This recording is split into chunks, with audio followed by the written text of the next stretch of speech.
Bapak Ibu yang terkasih di dalam Tuhan kita Yesus Kristus, bersama dengan saya Pendeta Harming Pribadi, pada hari ini Jumat tanggal 9 Juni 2023. Firman Tuhan yang menjadi bahan perenungan kita pada saat hari ini terambil dari Kitab Ratapan pasal yang ketiga, ayat yang ke-40 sampai dengan yang ke-58, dengan judul perikop penghiburan dalam penderitaan. Sebelumnya marilah kita bersatu hati di dalam doa. Mari kita berdoa. Kembali pada saat hari ini dengan kerendahan hati, kami senantiasa memohon dikuduskan daripada Tuhan. Dan kami yakin dan percaya Tuhan telah menyertai dan memberkati kami. Dan hari ini hamba-Mu dengan kerendahan hati pula memohon pimpinan daripada kebenaran Roh Kudus, sehingga apa yang tersampaikan pada saat hari ini berkesesuaian dengan firman Tuhan. Dan hanya dalam nama Tuhan Yesus Kristus kami tetap berserah. Amin. Ratapan pasal yang ketiga, ayat yang ke-40 sampai dengan ke-58, penghiburan dalam penderitaan, yang berbunyi demikian: marilah kita menyelidiki dan memeriksa hidup kita dan berpaling kepada Tuhan.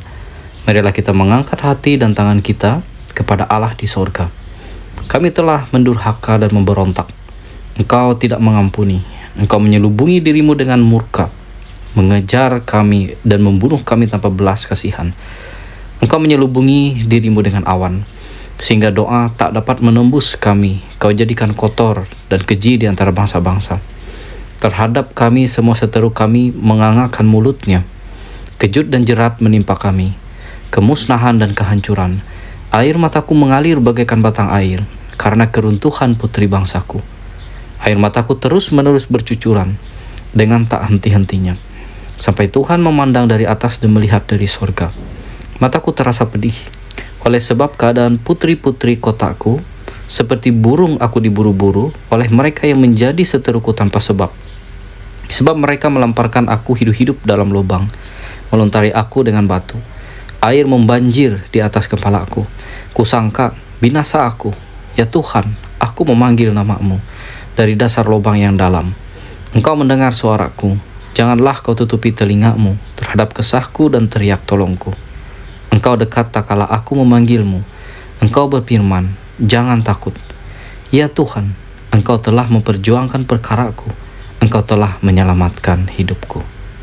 Amin. Bapak Ibu yang terkasih di dalam Tuhan kita Yesus Kristus, menurut Kamus Besar Bahasa Indonesia, arti kata ratapan itu berkaitan perihal tentang tangisan yang disertai ucapan yang begitu menyedihkan.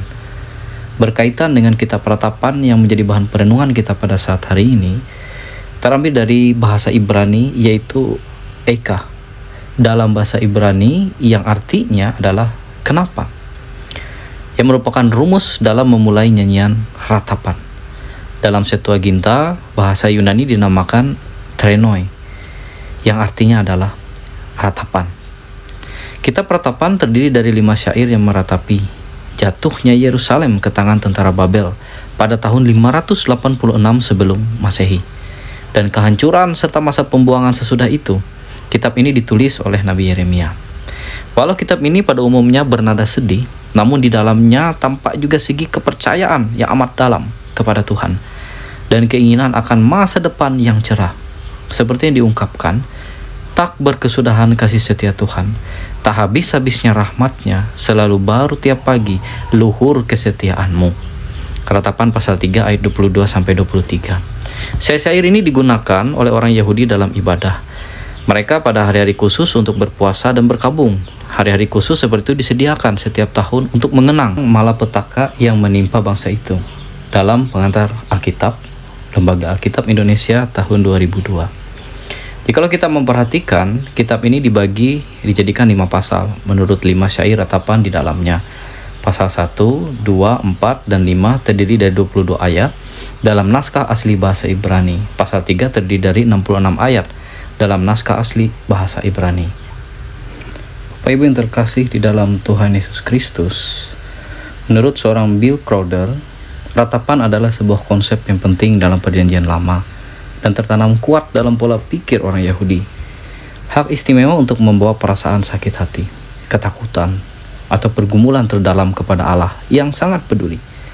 Dalam Perjanjian Lama, sifat-sifat inilah yang memberikan perbedaan besar antara Allah Israel dan ilah-ilah lainnya. Para berhala yang disembah bangsa-bangsa timur dekat kuno bersifat kasar dan penuntut. Maka sifat penyayang dan pengasih dari Allah lah yang sejati. Keluaran pasal 34 ayat 6-7. Menjadikan Allah adalah yang sempurna untuk menerima setiap kepedihan hati umatnya. Hal ini tercermin sekali dalam kitab Ratapan. Yeremia yang dipercaya sebagai penulisnya menuliskan kitab ini dalam kepedihan hati karena kehancuran Yerusalem. Ratapan ini terdiri dari 5 sajak yang semuanya berisi perasaan duka karena kehancuran kota damai, arti dari Yerusalem.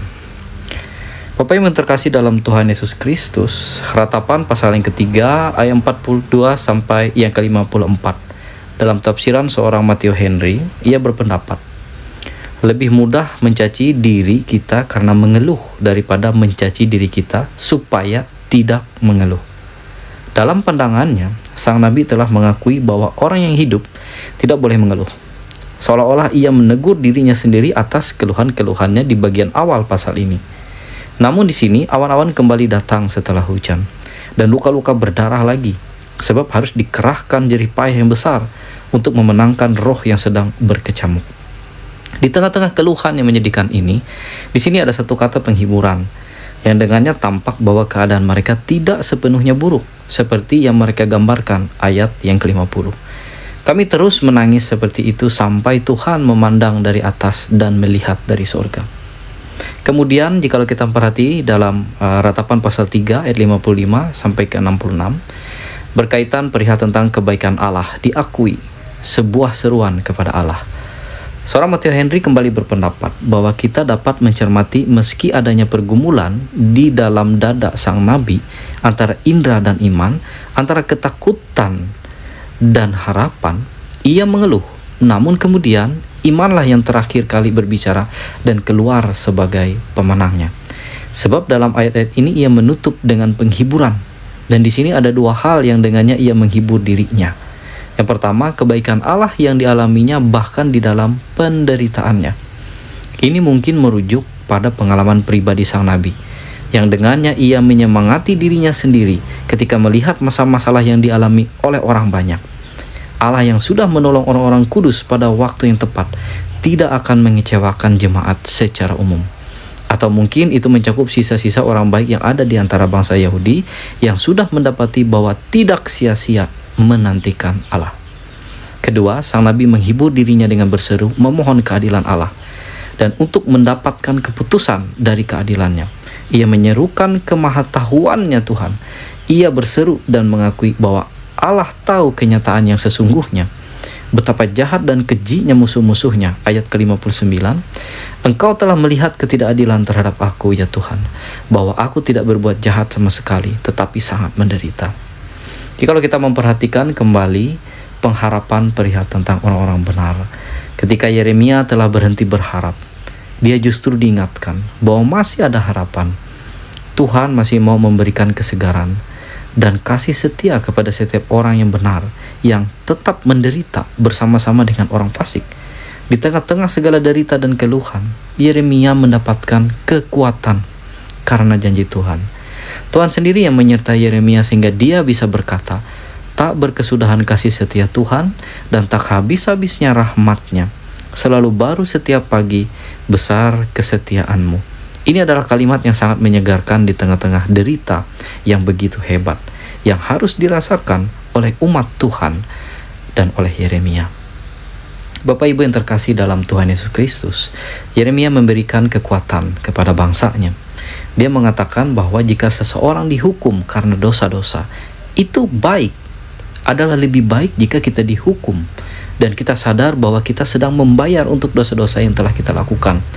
Ini akan membuat kita tahu betapa beratnya dosa. Ini membuat pertobatan yang sungguh terjadi di dalam hati. Tetapi jika seseorang berbuat dosa dan tidak mendapatkan hukuman, maka dia akan menganggap enteng suatu dosa tersebut.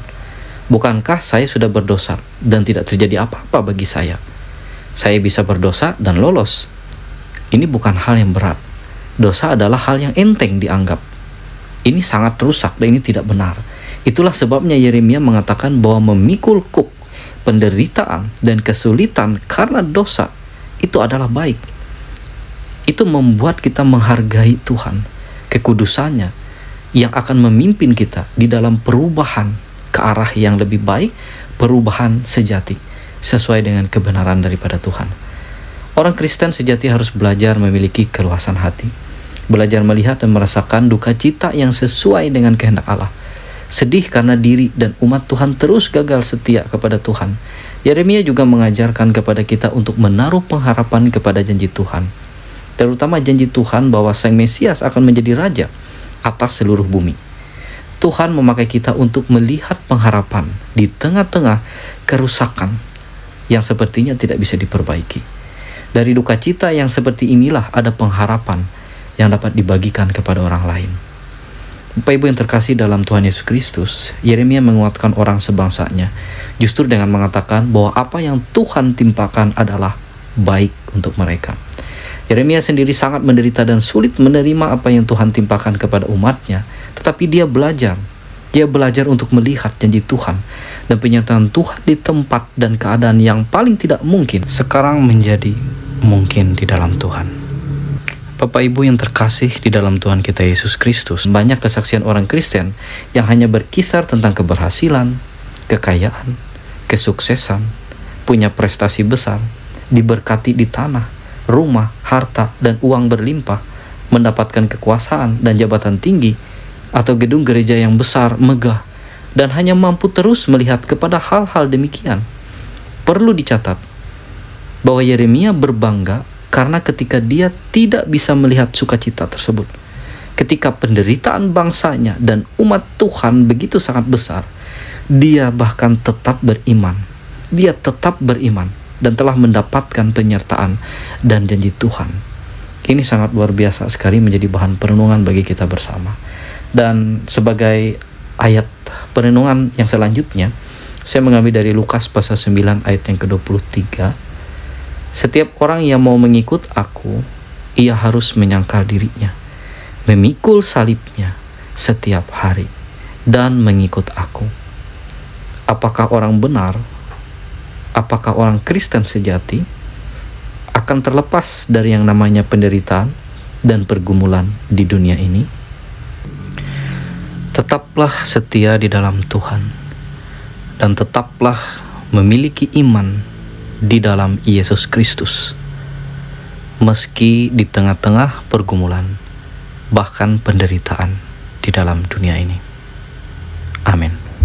Bapak Ibu yang terkasih dalam Tuhan kita Yesus Kristus, marilah kita bersama-sama bersatu hati di dalam doa. Kembali ya Tuhan, kami boleh mengucapkan syukur dan terima kasih. Kami yakin firman Tuhan senantiasa memberi penguatan bagi kami. Bahkan pengharapan di dalam Tuhan Yesus Kristus akan senantiasa menguatkan kami, akan senantiasa mengukuhkan kami, meneguhkan kami. Dan kami yakin dan percaya penyertaan Tuhan senantiasa setia sepanjang waktu di dalam setiap hidup dan perjuangan kami. Pada saat hari ini ya Tuhan, kami boleh mengucapkan syukur Tuhan telah memberkati menyertai kami semua. Kami berdoa juga bagi bangsa dan negara kami, bagi para pemimpin kami juga ya Tuhan, hingga sampai di daerah Murung Raya ini. Bolehlah mereka senantiasa melaksanakan tugas tanggung jawab mereka yang benar di hadapan Tuhan.